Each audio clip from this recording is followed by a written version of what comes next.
Buenas tardes, amigas y amigos. En Etimolomagia, espacio donde hablamos brevemente toda la semana acerca del origen de palabras y expresiones procedentes del latín y del griego.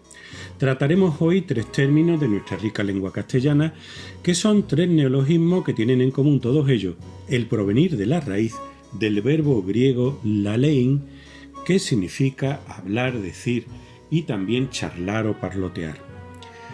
La raíz de este verbo lo encontramos también en sustantivos como lalia, con el significado de charla, discurso o habla, o bien en el adjetivo lalos, que significa locuaz o charlatán.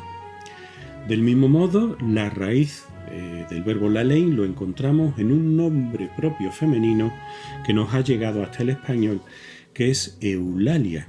Bonito nombre que significa literalmente la que habla bien o la que se expresa de modo hermoso o adecuado.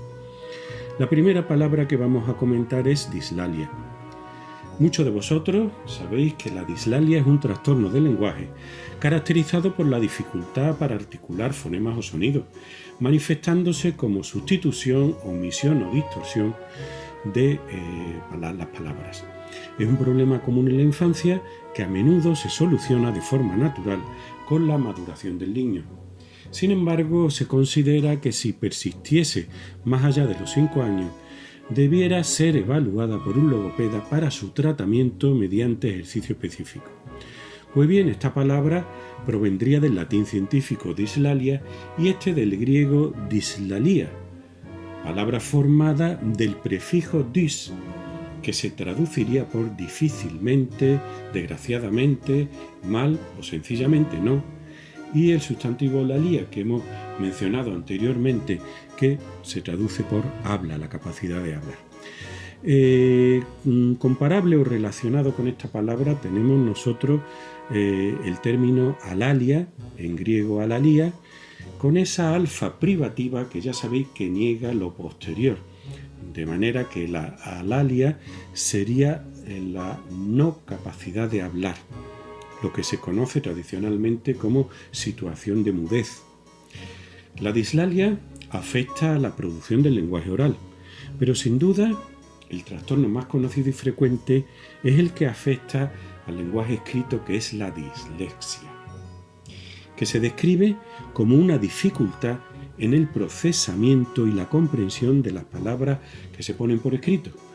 Pues bien, este término proviene por supuesto también del griego y significa dificultad con las palabras.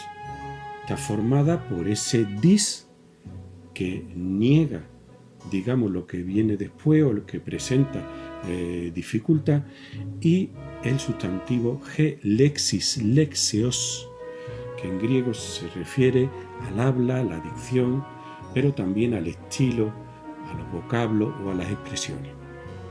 Relacionada con la dislalia tendríamos la disfemia, que se usa para referirse concretamente a la tartamudez. Es una palabra formada a partir de la raíz del griego femi, término o raíz de la que viene en español eufemismo o infame.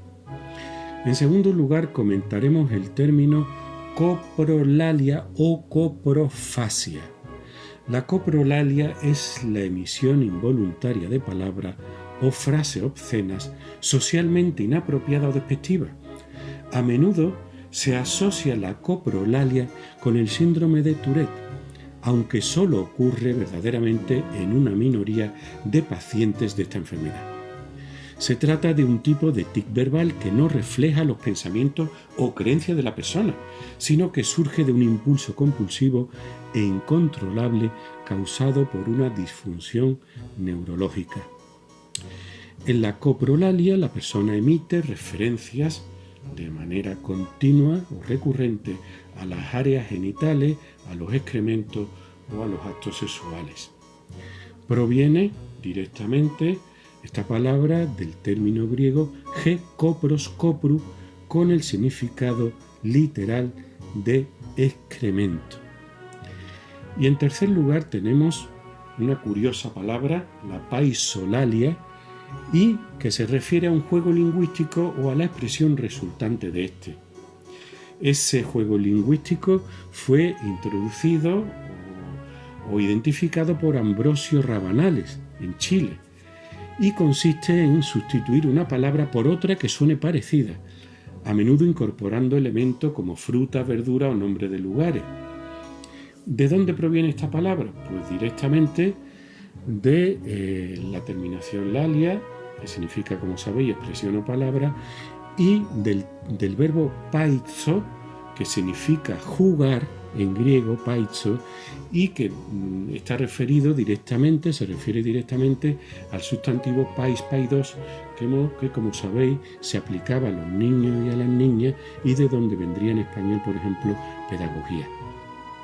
Hemos dicho que esta palabra fue introducida por Ambrosio Rabanales, del que vamos a hablar específicamente algo más adelante, este eminente lingüista que nació en 1917 y murió en 2010, y servía, como hemos dicho, para referirse a un tipo de chilenismo que consistía en cambiar una palabra por otra que suene parecida.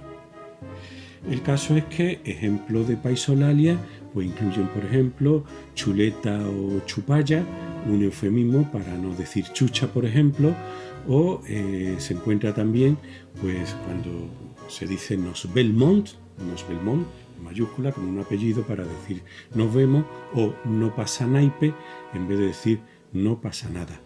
Otro ejemplo de paisolalia curiosos son mate por cabeza, maraca para referirse a una prostituta, mujer que accede fácilmente a tener relaciones sexuales, o mote refiriéndose a una ración de 1 gramo de cocaína.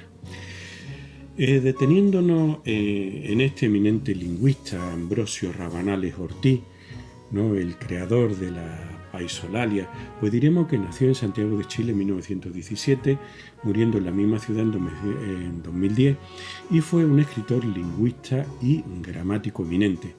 Estudió, por supuesto, filología clásica y filosofía en la Universidad de Chile, recibiendo el título de profesor de castellano y doctor en filología románica, grado académico al que accedería con la confección de una tesis sobre el español de Chile.